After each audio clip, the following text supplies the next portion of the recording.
ልባችሁን ሁላችሁን እየከፈታችሁ ጌታ ኢየሱስ ክርስቶስ ይባረክ። ልባችሁን ዛሬ ልባችሁ ተፈልጓል። ጌታ ኢየሱስ ይመስገን። ዛሬ የተፈልገው የኔ መልክ አይደለም የእናንተ መልካችሁ ሳይሆን ልባችሁ ተፈልጓል። ስንቶች ናችሁ ልባችሁን እስቲ ቼክ አድርጉ። ጌታ ኢየሱስ ክርስቶስ ይባረክ። እግዚአብሔርን ቃል የሚያሳርፍ ልብ አላችሁ? እንዴት ናችሁ? ልባችሁ እንዴት ነበር? እስቲ ልባችሁን ቼክ ባክግራውንዱን አድርጉ። ክብር ሁሉ ለኢየሱስ ይሁን።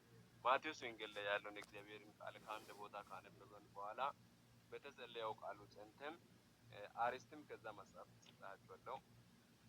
ማቴዎስ ወንጌል ምዕራፍ 25 ከቁጥር 22 ጀምሬ ያነባለሁ። ጌታ ኢየሱስ ይባረክ። እንዲህ ይላል፣ ሁለት መክሊትም የተቀበለው ደግሞ ቀርቦ ጌታ ሆይ ሁለት መክሊት ሰጥተኸኛል ነበረ፣ እነሆ ሌላ ሁለት መክሊትን አተረፍሁ። አሜን። አተረፍሁብህ አለ። ጌታ መልካም አንተ በጎ ታማኝ ባሪያ፣ በጥቂት ታምነሃልና በብዙ ሾሜሃለሁ፣ ወደ ጌታዬ በደስታ ግባ አለው።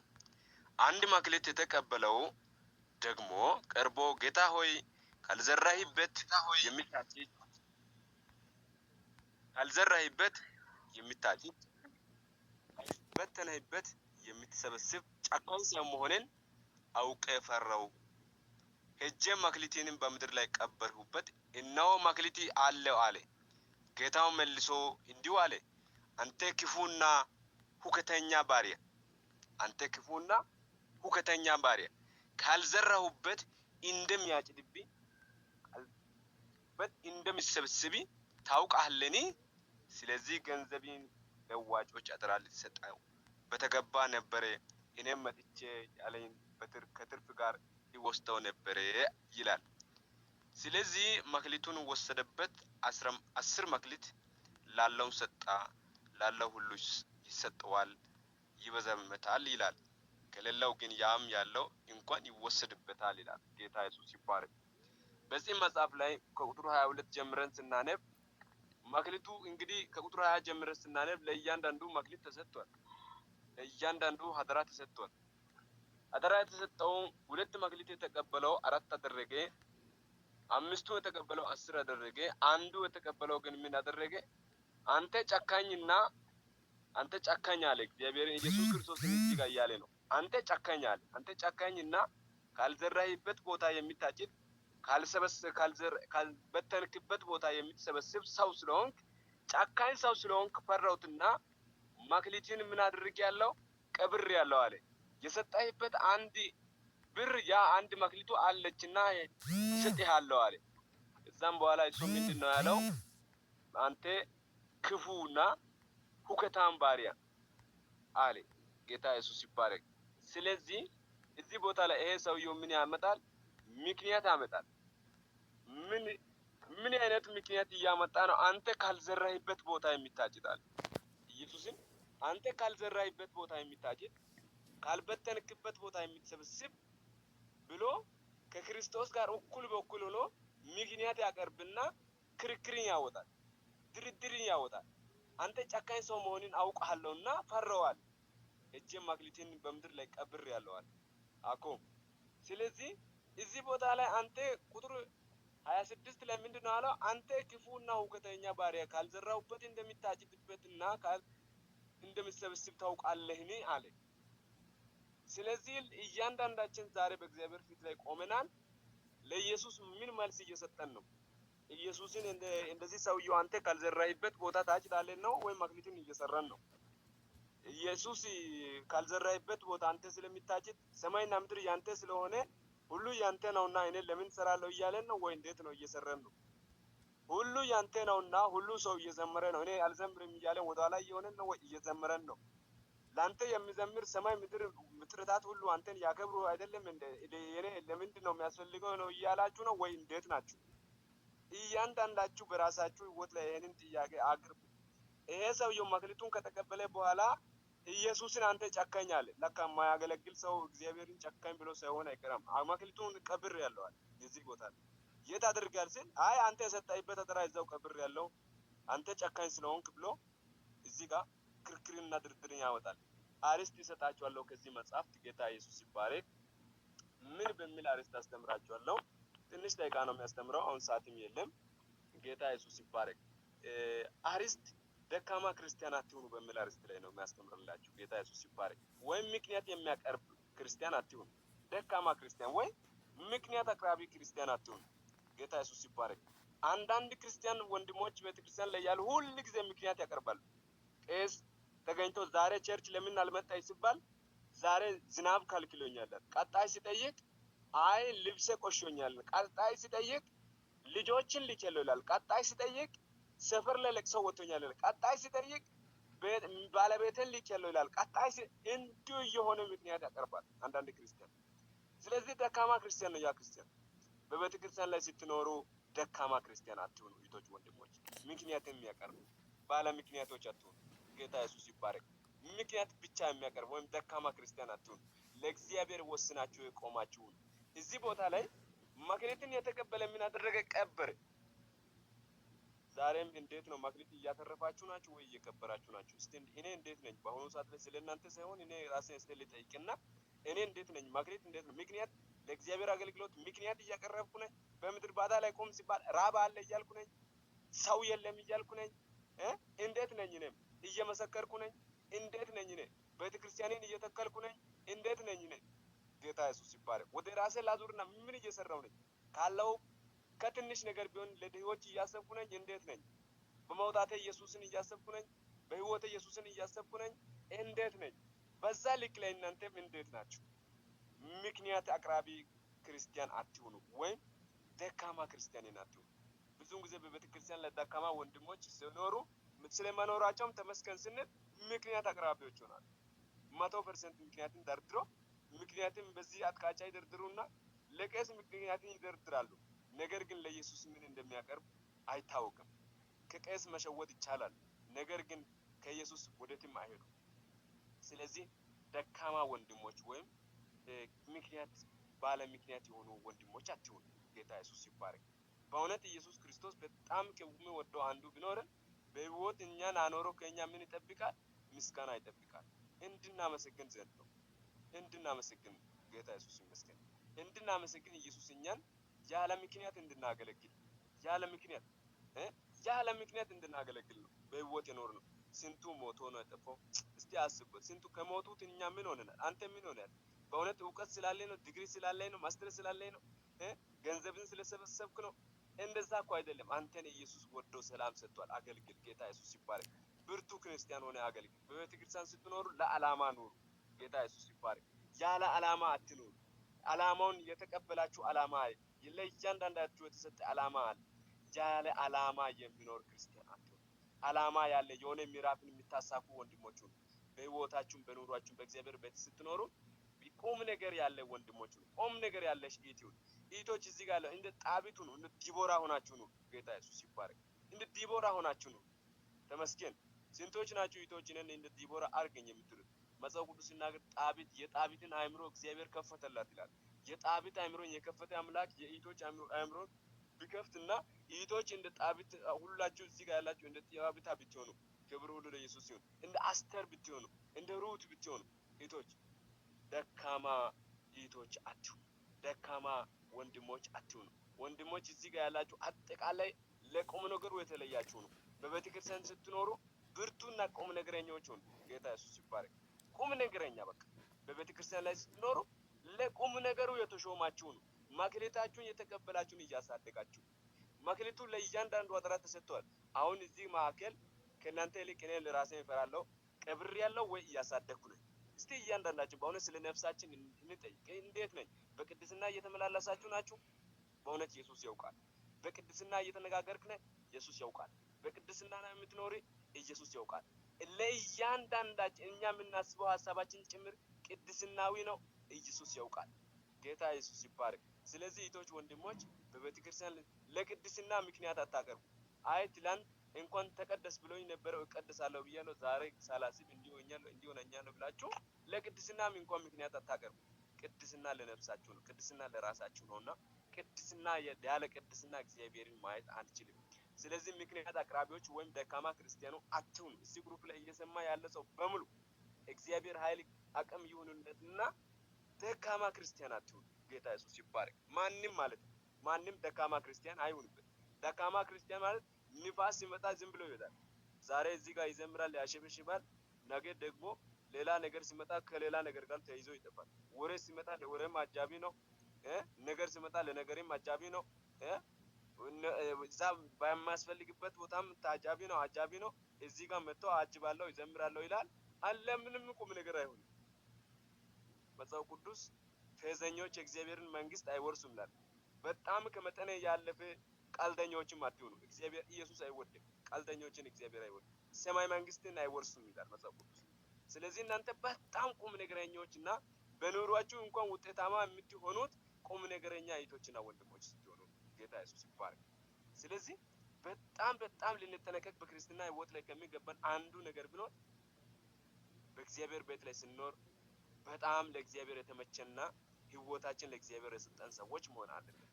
ስንቶች ናቸው እኔ እኖራለሁ የምትሉት? ጌታ ኢየሱስ ይባረክ። የሞቱት ብዙዎች አሉ፣ ቅድምም ብያለሁ። የጠፉት በእስር ቤት ላይ ያሉት አሉ፣ በወይን ቤት ላይ ታስረው ያሉት አሉ፣ በሰንሰለት የታሰሩት ያሉት አሉ፣ በመንገድ ዳር ላይ ለምኖ የሚበሉት አሉ፣ 10 ብርና 20 ብር ስጠኝ ብሎ አንደበታቸው ዲዳ የሆኑት አሉ፣ መስራት ሲችሉ እጃቸው እግራቸው አንካሳ የሆኑት አሉ። እኛን ግን ሰላም አድርጎኛል፣ እኔ ባንተ ቤት እኖራለሁ፣ ያለ ምክንያት አገለግላለሁ የሚል ሰው ስንት ነው? ጌታ ኢየሱስ ይባረክ። ይሄ ሰውየው 25 ላይ የተጻፈው ከተቀበለ በኋላ ምክንያቱም ደርድሮ የት ላይ አስቀመጠ? ቆፍሮ ቀበረ፣ ጌታ እስኪመጣ ድረስ ብሎ። ቀብራችሁ አትጠብቁ፣ እያሳደጋችሁ ጠብቁ። ጌታ ኢየሱስ ይባረክ። ስለዚህ እያሳደጋችሁ ለራሳችሁም ታድጋላችሁ። ጌታ ኢየሱስ ይባረክ። ለራሳችሁም ታድጋላችሁ። ኢዮብ ሕይወትን አያችሁ? ኢዮብን ምንድነው ያለችው ሴቷ? እስካሁን ድረስ ፍጹምነትን ይዛልን ከዚህ እግዚአብሔርን ስድብና ሞት አለ። ይኸው የደካማ ሴት አመለካከት ያያችሁ፣ ደካማ ክርስቲያን አመለካከት። ፈተና ስለበዛ ኢየሱስ አንተን አያውቅምና ከዚህ ስድብና እስካሁን ድረስ ፍጹምነትን ይዛልን ከዚህ ስድብና ሞት አለ። ብርቱ ክርስቲያን ደግሞ የሚሰጠው መልስ ታውቃላችሁ? ዝም አለ። ጌታ ኢየሱስ ይባረክ። መልሱ እግዚአብሔርን መፍራት ሆነ። ስለዚህ እህቶች ወንድሞች፣ እዚህ ጋር ያላችሁ ዛሬ በእውነት እንደ ኢዮብ ሁኑ። መከራ ሲገብ መከራ ማዕከል እግዚአብሔር ረስቶኛል አትበሉ። ቀጥሉ መዝሙራችሁን፣ ቀጥሉ ሽብሸባችሁን፣ ቀጥሉ አምልኳችሁን፣ ቀጥሉ ኢየሱስን ከፍ ማድረጋችሁን። ጌታ ኢየሱስ ይባረክ። ስለዚህ እግዚአብሔርን ልታመሰግኑ ነው የተመረጣችሁ። እንኳን እግዚአብሔርን ከፍ እንድታደርጉ ነው የተመረጣችሁ። እግዚአብሔርን ዛሬም ነገም ከፍ ልታደርጉ ነው የተመረጣችሁ። ጌታ ኢየሱስ ይባረክ። ስለዚህ በተመረጣችሁት ልክ ላይ ኢየሱስን አመስግኑ እንጂ ኢየሱስን ከፍ አድርጉ እንጂ። ስንቱ አለ አለማመስገን ሳያውቅ የሚያመሰግን እንኳን። ማቴዎስ ሐዋርያ ሥራ ምዕራፍ 10 ላይ ይሄ ሰውየው እኮ ምዕራፍ 10 ከቁጥር 1 ላይ ጀምረን ስናነብ ያለው ሰውየው በጣም ሁሉ ጊዜ እግዚአብሔርን የሚፈራና የሚያመልክ ይላል። ግን አይዛብ ነው፣ አላወቀም፣ የኢየሱስን ምስጢር አላወቀም። ነገር ግን እግዚአብሔርን የሚፈራና የሚያመልክ በሚገባ ያመልካል፣ በሚገባ እግዚአብሔርን ይፈራል። ግን ክርስቲያን ሆኖ ተመርጦ እያለ በቤተ ክርስቲያን ላይ ሲኖር መክሊትን ከወሰደ በኋላ የራሱን መክሊት የሚቀብር አለ። ለአንተ እድል ነገ እኮ የማንሰርበት ቀን አለ። ዛሬ የሞቱት ነገ መስራት አይችሉም፣ አልፏሉ። ታሪካቸው አደነግጓሉ፣ እዛው ቦታ ላይ ጨርሷል። ዛሬ ለእኛ እግዚአብሔር ቀን ሰጥቶናል። መክሊታችን እንስራ። ጌታ ኢየሱስ ይባረክ። መክሊታችን ሲባል የተለያየ እያንዳንዱ የተሰጠን ድርሻ አገልግሎት አለን በህይወታችን እያለን። ጌታ ሰው ልጅ እንኳን በዚህ ዓለም ላይ ሲኖር በተለያየ ነገር ላይ ራሱን አሳልፎ ይሰጣል። ለእግዚአብሔር አሳልፎ የሰጣ ሰው ራሱ ሊከበርበታል እንጂ አባቴ በዛው ይከበራል እንደተባለው በዛ ልክ ሁኑ። እንደ ኢዮብ ሚስት አትሁኑ። ኢዮብ ሚስት ኢዮብን ስደብና እግዚአብሔርን ስደብና ሞት አለ። ደካማ ክርስቲያን ናት። ጌታ ኢየሱስ ይባረክ። መልኮልም ዳዊት በአምላኩ ፊት በዘለለበት ጊዜ አንተ ንጉሥ ሆነ እያለ በእስራኤል ፊት ላይ እንዴት አንተ በእነዚህ ታላላቆች ፊት ላይ ትዘላለች አለ። ከዛ በኋላ አሁንም ያቺ ሴት ምንድናት? ደካማ ሴት ናት። ዳዊት ምንድነው አለው? ከአባትሽ ቤት ይልቅ ለመረጠኝ ለአምላኬ አለ እቀኛለሁ አለ፣ ይዘላለሁ አለ። ጌታ ኢየሱስ ይባረክ። ዳዊት መልሱን አያችሁ? ብርቱ ክርስቲያን። የኢዮብ መልስ አያችሁ? ብርቱ ክርስቲያን፣ አላማ ያለው ክርስቲያን። የእግዚአብሔርን ጦርነትን የሚዋጉት የነዛ አላማ ያሉት ክርስቲያን ህይወታቸውን እያያችሁ ናችሁ ወንድሞች። ደካማ ህይወቱንም እያያችሁ ለይታችሁ ይወቁ። ጌታ ኢየሱስ ይባረክ። ዳዊት እግዚአብሔርን ሲያመልክ ሴቷ አጋንንት ሆና ትመጣለች።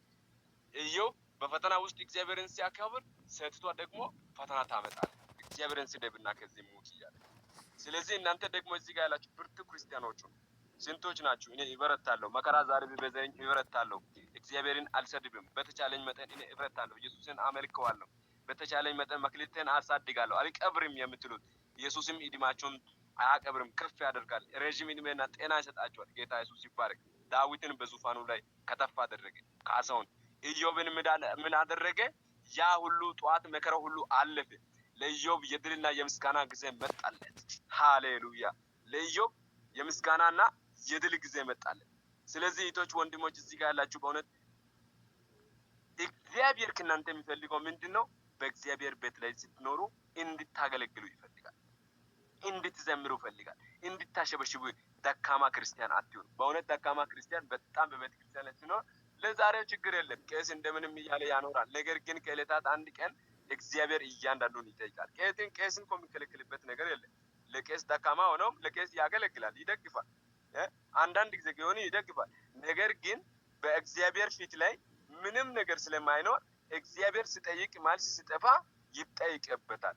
ስለዚህ እናንተ ደግሞ እንደ ማን ሁኑ? እንደ ኢዮብ ሆናችሁ ዛሬ መከራ ካላችሁ መከራው ከእናንተ ጋር ለዘላለም አይኖርም። የዘላለም ማይተማችሁ ኢየሱስ ነው እንጂ የዘላለም ማይተማችሁ ድህነት አይደለም። የዘላለም ማይተማችሁ የዘላለም ሕይወት ነው እንጂ የዘላለም ማይተማችሁ ድህነትና ስቃይ በሽታ አይደለም። የዘላለም ያገኛችሁት የዘላለም ሕይወት ነው እንጂ የዘላለም ደስታ ነው እንጂ የዘላለም ሐዘን አይደለም።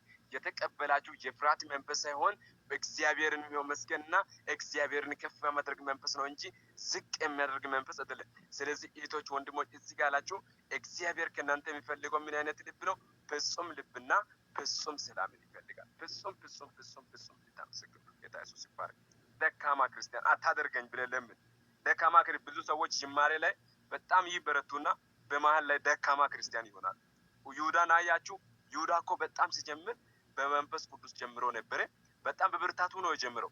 በመሀሉ ላይ ነገር ግን የድካም መንፈስ ይግባበትና መንፈሱ ይደክመዋል። ማቴዎስ ወንጌል ላይ ጌታ ኢየሱስ ይባረክ። ስለዚህ ለምንድን ነው የሚደክመው? መንፈሱ ነው። እንጠነቀቅ። ስለ ራሳችሁ ጠይቁ። አሁን ዛሬ ይህንን ሰምተህ አቤቱ እኔን ደካማ ክርስቲያን አታድርገኝ፣ በቤተ ክርስቲያን ላይ ደካማ ክርስቲያን አታድርገኝ ካላችሁ ምንም ኃጢአት አይደለም። ዘፍጥረት መጽሐፍ ላይ ያለው አንድ ክፍል አንብቤ ዳግም ወደ ማቴዎስ ወንጌል እንመጣለን። ጌታ ኢየሱስ ይባረክ። ስለዚህ እህቶች፣ ወንድሞች በጣም ለምኑ አምላካችሁ። ምንም ኃጢአት አይደለም። እኔን ደካማ ክርስቲያን አታድርገኝ ማለት በጣም መጨረሻ ክርስቲያን አታድርገኝ ማለት በጣም ወሳኝ ነው። ደካም ክርስቲያን ሆነ በቤተ ክርስቲያን ላይ ለዘላለም ከምትኖረው ብርቱ ክርስቲያን ሆነ ከአምላኬ ጋር ተገናኝተ የእግዚአብሔርን ጽዮንን መውረስ ይሻላል። ጌታ ኢየሱስ ይባረክ። 100 ዓመት በመኖሩ አይደለም የእግዚአብሔርን ጽድቅ ቅድስና የምናደርገው፣ በኖርንበት እድሜ ላይ እንኳን በዚህ በአጭር ዘመን ላይ እግዚአብሔርን አስደስተን መልካም ስራ ሰርተን መልካም አድራጊዎች ሆነን በእግዚአብሔር ቤት ላይ ሆነን ብርቱ ወንድሞች፣ ጌታ ኢየሱስ ይባረክ፣ ብርቱ ወንድሞች እንደ ሳሙኤል ሁሉ ህፃናት እዚህ ጋር ልጅነት ያላችሁ ካላችሁ እግዚአብሔር እንደ ሳሙኤል አድርገው ይጠቀማችሁ። እንደ ሳሙኤል ሁሉ ምን ያደርጋል? እድሜው ላይ ባለ 150 ሆኖ ምንም የማያውቅ አሁን ኤሊ በእግዚአብሔር ቤት ላይ ኖረ። ብዙ 40 ዓመታትን በሙሉ በእግዚአብሔር ቤት ላይ ኖረ። 2 ዓመት ብቻ በቅድስና ተመላለሰ። 2 ዓመት 40 ዓመት ሙሉ ነገሰ። ከነገሰበት ከ40 ዓመቱ ምን ዓመቱን ሰራ? 2 ዓመት ሙሉ በእግዚአብሔር አሰራር ሰራ። 38ቱን በሙሉ በራሱ በስጋ ፍቃድ ተመላለሰ። ደከመበት። ፍጻሜው አንድ ቀን መሞቱ ነው። ልጆቹም አንድ ጊዜ እሱም ሁለቱም ልጆች በጦርነት ላይ ተዋግተው እዛው በውጊያ ቦታ ላይ ሞቱ። ያንን ዝና እንደሰማ ልክ እሱ ደግሞ ደንግጦ ሞተ። ይኸው ስለዚህ በመሀል ላይ ድክመትና ደካማ ወንድም ሲሆን በመሀል ላይ የሚገባ መንፈሱን እዩበት። አባትና ልጆቹ አንድ ጊዜ ሞቷል። ጌታ ኢየሱስ ይመስገን። ይጠብቀን በእውነት። እንደዛ ደካማ ክርስቲያን እኔን አታድርገኝ ብሎ ከያዛችሁ በኋላ ከሚደክም ሰው በእውነት እዛ ውጪ ላይ ያለው አይዛብ ይሻላል። ለምን? ከያዘ በኋላ ከሚደክመው ይሄ ሳይፍ ከበረታይ ላንተ ምን ይሆናል? ይጠቅማል። ካልበረታይ አንተንም መጽሐፍ ቅዱስ 2 በኩል የተሳለ ነው አይደል? ከይዘን በደንብ ከያዘን ለኛ ይጠቅመናል። ይዘን ግን እኛ ደካማ ክርስቲያን ሆነን እኛን ይመታል፣ ይወጋል። ስለዚህ እንጠነቀቅ። ይህ ሳይፍ በጣም አስቸጋሪ ነውና እህቶች፣ ወንድሞች በጣም ጥንቃቄ ያስፈልጋል። በጣም ጥንቃቄ ባንመረጥ ነበር።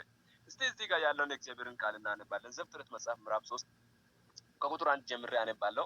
እባቡም እግዚአብሔር አምላክ ከፈጠረው ከምድር አራዊት ሁሉ ይልቅ ተንኮለኛ ነበረና ሴቲቷን በውኑ እግዚአብሔር ከገነት ዛፍ ሁሉ እንድትበሉ አዝዞአልን አላት። ሴቲቷም ለእባቡ አለችው፣ በገነት ካለው ከዛፍ ፍሬ እንበላለን፣ ነገር ግን በገነት መካከል ካለው ከዛፍ ፍሬ እግዚአብሔር አለ፣ እንዳትሞቱ ከእርሱ አትብሉ አትንኳትም። እባቡም ለሴቲቷም አላት፣ ሞትንማ አትሞቱም፣ ከእርሷ የበላችሁት ቀን ዓይኖቻችሁ እንዲከፈት እንደ እግዚአብሔርም መልካምና ክፉ የምታውቁበት እንድትሆኑ እግዚአብሔር ስለሚያውቅ ነው እንጂ አለ። ይኸው ሰይጣን የሚያመጣው ነገር። ሴቲቷ ምን አደረገች? እዛን ሰዓት የእባብ መንፈስን ወሰደችና በመሃል ምን አመጣች? ደካማ ክርስቲያን ሆነች። ደካማ ክርስቲያን ካለበት ቦታ ለእኛ ለሁሉ አሁን ለዚህ ዓለም በሙሉ በሴቲቷ ምክንያት ላይ ነው። ይሄ ድካም፣ ይሄ ስንፍና፣ ይሄ የተለያየ ሞት ሁሉ የመጣው ማለት ነው በዚች ሴቲቷ ምክንያት ነው። ስለዚህ እህቶች ወንድሞች፣ ይኸው ይቺ በገነት እንድትኖር ተመርጣ ነበረች። በመሃል ላይ ድካም መንፈስ ገባባት። በድካም መንፈስ ተሞልታ ምን ሆነች? ቀጥታ ካለበት አዳራሽ እንድትወጣ ትእዛዙን አፈርሳ። ለካ ስንደክም የማን ትእዛዝ እናፈርሳለን? የእግዚአብሔርን ትእዛዝ እናፈርሳለን። የተመረጥንበት ዓላማ አለ። እዚህ ጋር ያላችሁ እናንተ የተመረጣችሁበት ዓላማ ክብር የኢየሱስ ዕቃ ናችሁ። እናንተ በእናንተ ላይ ምንም ነገር እንዲያርፍ ቦታ አትስጡ። በአንተ ላይ የሚያርፈው ማን ነው? የእግዚአብሔር ኃይልና የእግዚአብሔር መንፈስ ቅዱስ ነው። በአንቺ ላይ የሚያርፈው ማን ነው? የእግዚአብሔር ኃይልና የእግዚአብሔር መንፈስ ቅዱስ ነው። ያንን ቦታ ለምን ስንሰጥ ነው? ምን ደግሞ ለዓለማዊ ምኞት አሳልፈን ስንሰጥ፣ ለዓለማዊ ነገር ራሳችን አሳልፈን ስንሰጥ እዛን ሰዓት ላይ እንጠፋለን። መንፈስ ቅዱስ ላለው ሰው ነው ይሄ ትምህርት እንኳን የሚገባው ማለት ነው። እኔን ደካማ ክርስቲያን አታደርገኝ የሚል የቤተ ክርስቲያን ቅናት ላለው ሰው ነህምያ በንጉሱ ቤት ላይ ጠጅ ከሚያሳልፍበት ቦታ እኔን እዚህ ጋር ጠጅ እየጠጣው እዚህ ጋር ንጉሱ ጋር ከሚቀመጥበት ደካማ ክርስቲያን አታደርገኝ አለና ማልቀሱን ጀመረ ስለ ኢየሩሳሌም ዝና በሰማበት ጊዜ። ዛሬም እዚህ ጋር ያላችሁ እህቶች ወንድሞች፣ ለኢየሩሳሌም እዛው ኩሽና ውስጥ ሆናችሁ እዛው በሰው ምድር ሀገር ላይ ያላችሁ እዚሁ በየቦታ ያላችሁ የእግዚአብሔርን ቃል የሚታካፍሉ የሆነ ቅናት ውስጣችሁ ላይ ይኖሩላችሁ። እንድናይም ይሁን። ጌታ ኢየሱስ ይባረክ። በጠጅ በማሳለፍነቱ ደስ አላለም። በልቡ ላይ ኢየሩሳሌምን አሰበ። በልቡ ላይ ማዘን ጀመረ። በንጉሱ ፊት ማዘን ጀመረ። ንጉሱ ትእዛዝ እስከሚያወጣ ድረስ ሂድ ኢየሩሳሌምን ጎበኝቴና እስከሚል ድረስ እግዚአብሔር ለሱ ላይ ተጠቀምበት። ዛሬም እዚህ ጋር ያላችሁ እንደናይም ያሁኑበት እንጂ ተመችቶኛል ብላችሁ የእግዚአብሔርን ስርዓትና የእግዚአብሔርን ሕግ አታቃልሉ። ማክሊቲንን አትቅበሩ። ኢየሱስ ይባረክ። ብርቱ ክርስቲያኖች ስንቶች ናችሁ? ተመስገን። ኢየሱስ ይባረክ።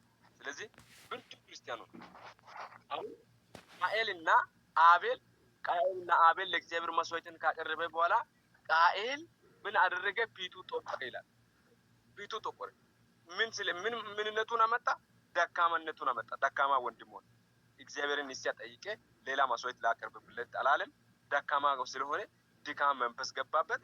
እኔ ለእግዚአብሔር ሌላ መስዋዕትን ቢሆንም አቀርባለሁ፣ እግዚአብሔርን ንስሐንም ይጠይቃለሁ አላለም። ወንድሜውን ለመግደል ሞከረበት። ወንድሜውን ወደ ሜዳ እንሄዳለን፣ ያንተ ዋጋ ዛሬ እኔ እከፍላለሁ፣ የኔ መስዋዕትን ዜሮ አስደርጋል አይደለም? አዎ እንሂድ፣ ወደ ሜዳ እንሂድና አለ። ወንድሜው ብርቱ ስለነበረ በብርቱ ወንድም ላይ ደካማ ወንድም ያመጣው ነገሮችን እዩ። ብዙውን ጊዜ በብርቱ ወንድሞች ላይ ማለት ነው ብርቱ ወንድሞች ላይ ብዙ ሰዓት ላይ የሚመጣ ፈተናዎች ከባድ ናቸው። የሚመጡ ፈተናዎች በጣም ከባድ ናቸው። በጣም ከልክ በላይ ከባድ ናቸው።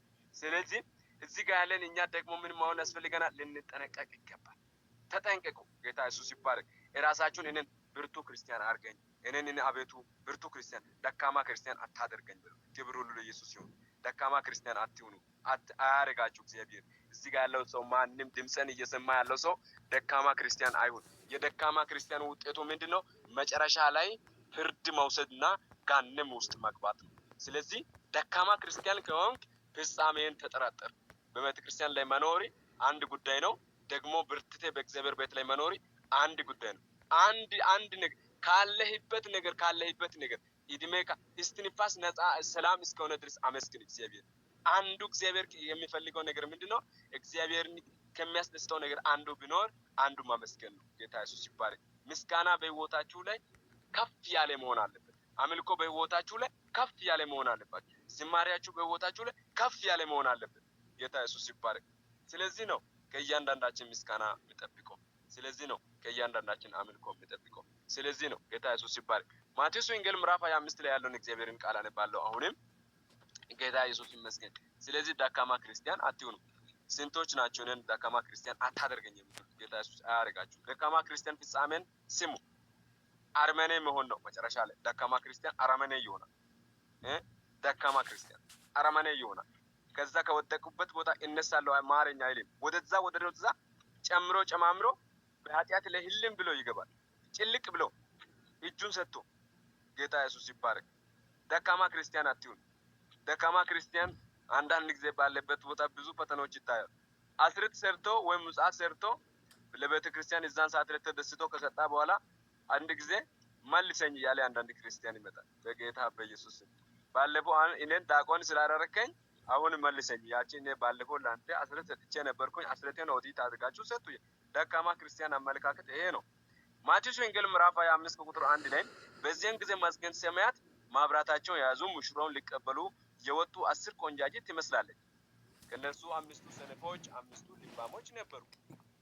ሰነፎች ማብራታቸውን ይዞ ከነርሱ ጋር ዘይት አልያዙምና፣ ልባሞች ግን ከማብራታቸው ጋር በማስራቸው ዘይትን ያዙ። ይኸው 5ቱ ምኖች ናቸው? ልባሞች ወይም ብርቱ ወንድሞች ናቸው። አምስቶቹ ሰነፎች ወይም ደካሞች ናቸው። ምንም ያው በመጽሐፍ ቅዱስ ውስጥ እኮ አለ ደካማ ወንድም እና ብርቱ ወንድም አለ። እዚህ ጋር የተዘጋጀ ራሱን አዘጋጅቶ ራሱ ባለበት ሁኔታ እየሰራም ኢየሱስን እያሰበ እያገለገለም ኢየሱስን እያሰበ ካለበት ህይወቱም ኢየሱስን እያሰበ ምን አለ። እዚህ ጋር እነዚህ 5ቱ ምን ሆኑ? ሰነፎች ናቸው። እንቅልፍ በእንቅልፍ ሆኑ። ድንገት ላይ ጊዜው ትንሽ ቆይቷል ሲባል አዎ ቆይቷል ለኛ አረፍ እንበላሉ። ወደ እንቅልፍ ህይወታቸው ውስጥ ሲገባ ድንገት ላይ ቀን እንደመለከቱት ተነቡ። ሳያስቡ ባልታሰብ ዛሬም እኛ ሳናስብ ይነፋል። ከዕለታት አንድ ቀን መለከቱ ይነፋል። የመለከቱ ድምጽ እንድትሰሙ እግዚአብሔር እድል ይስጣችሁ። ጌታ ኢየሱስ ይባረክ። ስለዚህ እህቶች፣ ወንድሞች በእውነት እያንዳንዳችሁ እዚህ ጋር ያላችሁ ብዙ ክርስቲያኖች ለእግዚአብሔር የተመቻችሁና ብፁዓን ሆናችሁ የእግዚአብሔር መንግስት የምትወርሱ የእግዚአብሔር መንግስት ወራሾቹ ነው። ጌታ ኢየሱስ ይባረክ። በእውነት ኢየሱስ ይመስገን። ኢየሱስ ይወደናል። በእውነት ኢየሱስ ስለሚወደን ነው እንደዚህ የሚያስተምረን።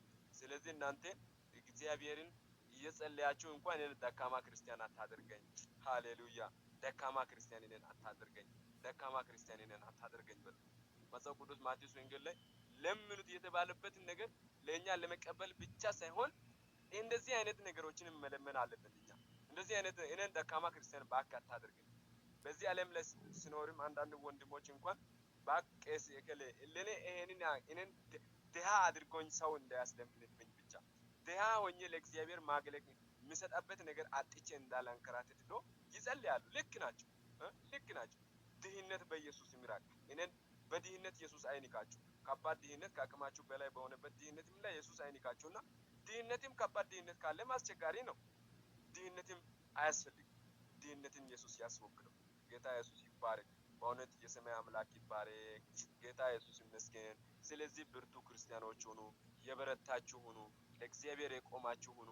እነ ዳንኤል ሁሉ ጌታ ኢየሱስ ይባረክ። ዳንኤል በፈተና መካከል ሰማይ ያያል። ጌታ ኢየሱስ ይባረክ። አሁን እኛ ላቆመነው ለዚህ ምስል ካልሰገድክ በዛ እንጥላለን ሲባል ችግር የለም እኔ ማመልከው አምላክ ያድናል አለና በቀን 3 ጊዜ ማምለኩን ጀመረ። ጌታ ኢየሱስ ይባረክ። አያችሁ ብርቱ ክርስቲያን ህይወትን ብርቱ ክርስቲያን እኮ ኖሬ አልኖረም መቻ አልተመቻም ኢየሱስን ያመስግነዋል፣ ኢየሱስን ከፍ ያደርገዋል እንጂ በሁኔታዎች ላይ አይሸወድም። ቆም ብሎ ስለ ሰማያ ስለሚያስብ ጌታ ኢየሱስ ይባረክ። እነዛ 3ቱ ደግሞ ወንድሞች ምን ሆኑ? በእቶን እሳት ውስጥ ተጣሉ። በእቶን እሳት ውስጥ እኛ እንጥላለን ሲባል ልባቸው ምንም አልተሸበረም። ለምን? የሶስቱ ልቦች ምን ሆነ? የሶስቱ ወንድሞች ልብ ምን ስለነበረ? ብርቱ ስለነበረ። እዚህ መካከል ልባችሁ እየበረታችሁ ነው። ጌታ ኢየሱስ ይባረክ። መጽሐፍ ቅዱስ ሲናገር ኢሳይያስ መጽሐፍ ምዕራፍ 35 ላይ ምንድነው የሚለው? ጌታ ኢየሱስ ይመስገን። እስቲ ደርሰን እናያለን። ያችን ጥቅስ ካነበብኩኝ በኋላ ወደ ማጠቃለያ አደርጋለሁ። እስቲ ስንቶች ናችሁ ተመስገን እኔ ብርቱ ክርስቲያን አድርገኝ፣ እኔን ደካማ ክርስቲያን እባክህ አታድርገኝ፣ ማይጠቅም ሰው አታድርገኝ፣ ላንተ የሚቆም ሰው አድርገኝ፣ ለራሴ ለሆድ ብቻ ሳይሆን ላንተ የሚኖር ሰው አድርገኝ። አሜን። ተባረክ። ኢየሱስ ተመስገን። ስለዚህ እኔን ላንተም የሚቆም ሰው አድርገኝ። ሃሌሉያ። ለራሳችሁ ብቻ ይሄ ሰው ለራሱ ብቻ አይቆምም። ከዚህ ሰው ህይወት ኢየሱስ ብዙ ነገር አስተምሮናል። እዚህ ኢሳይያስ መጽሐፍ ትንቢተኛው ኢሳይያስ ምዕራፍ 35 ከቁጥር 1 ላይ ምድረ በዳውና ደረቅ ምድር ደስ ይላቸዋል፣ ሃሌሉያ፣ በረሃው ሐሰትን ያደርጋል፣ እንደ ጽጌረዳም ያብባል፣ እጅግም ያብባል። በደስታና በዝማሬ ሐሰትን ያደርጋሉ። የሊባኖስን ክብር የቀርሜሎስን የሰሬ ግርማን ይሰጠዋል። የእግዚአብሔር ክብር የአምላካችን ግርማን ያያል ይላል። የደከሙ እጆችን አበረቱ። ሃሌሉያ። እዚች ላይ ነው በዋናነት የፈለኩ ቁጥር 3 ላይ ነው።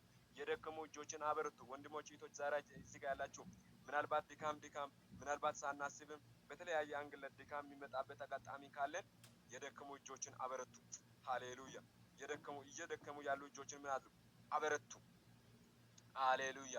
ጌታ ኢየሱስ ይባረክ። እየደከሙ ያሉትን ምን አድርጉ?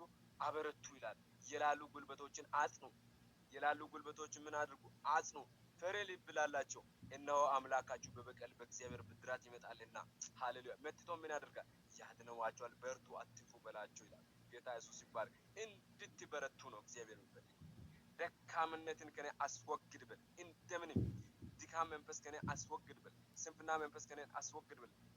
የዓለምን ምኞቱን ሁሉን የሚክድ መንፈስ ስጠኝ በሉ። ጌታ ኢየሱስ ይባረክ። ስለዚህ ለቅድስና ለአምላካችሁ የበረታችሁ ሁኑ። ጌታ ኢየሱስ ይባረክ። ብርቱ ክርስቲያን፣ ብርቱ ክርስቲያን፣ ለአምላካችሁ እጅግ የምትቀኑ እነ ምስራቅ አብደናጎ ሁኑ፣ እነ ዳንኤል ሁኑ፣ እንደ ዮሴፍ ሁኑ። ጌታ ኢየሱስ ይባረክ። ዮሴፍ ብቻው በሆነበት ጊዜ ብቻው ነው ነበር፣ ግን ሰማይ ይታያል። ብቻው ነበር፣ ግን እግዚአብሔር ያያል። ብቻው ነበር፣ ግን ሰማይ ይታያል። ብቻው ነበር፣ ግን ኢየሱስን ያያል። ዮሴፍ ምን ወንድም ስለነበረ? ብርቱ ወንድም ስለነበረ። ጌታ ኢየሱስ ይባረክ። ዓላማ ያለ ሰው ስለነበረ በቅድስናዬ ላይ ሌላ ቆሻሻ ነገር አላመጣም። ንጉሱ እኔን ወደ እስር ቤት አስወርዶኛል ብዬ ወደ ውሸት ውስጥ አልገባም። ንጉሱ በእኔ ላይ ፍርድ አመጣብኝ ብዬ ውሸት ውስጥ አልገባም። ዛሬ ብታሰርም ነገ ይፈታለሁ። ዛሬ በዛ በእስር ቤት ቢሆንም ነገ ወደ አደባባይ እወጣለሁ ይል ነበር። ጌታ ኢየሱስ ይባረክ። ስለዚህ በዛ ልክ ላይ እናንተም ዛሬ ስላጣችሁት ነገር ወይም መከራ ስለተያዛችሁ በተለያየ ፈተና ውስጥ ስላላችሁ ሳይሆን እግዚአብሔርን እያያችሁ እግዚአብሔርን ከፍ እያደረጋችሁ ኢየሱስን እያያችሁ እንድታገለግሉ የሰማይ አምላክ ሞገስ፣ ኃይል፣ ማስተዋል፣ ጥበብ በሕይወታችሁ ይስጣችሁ ይላል። ጌታ ኢየሱስ ይባረክ። በእውነት የሰማይ አምላክ ብቻው ያለው የነገስታት ንጉስ የአማልክት ሁሉ አምላክ ይባረክ። ኢየሱስ ብርቱ ወንድሞችና ብርቱ እህቶች ያደርግላችሁ። እናመስግነው። ሙት ገብተን ሁላችን እስቲ ብርቱ ክርስቲያን አድርገን እያለን እናመስግነው። ጌታ ኢየሱስ ሆይ ተባረክ። እኔን ደካማ ክርስቲያን አታድርገኝ። እዚህ ጋር ያሉትን በሙሉ ኢየሱስ ሆይ ደካማ አድርግ፣ ብርቶች አድርግ። ኢየሱስ አቤቱ ኢየሱስ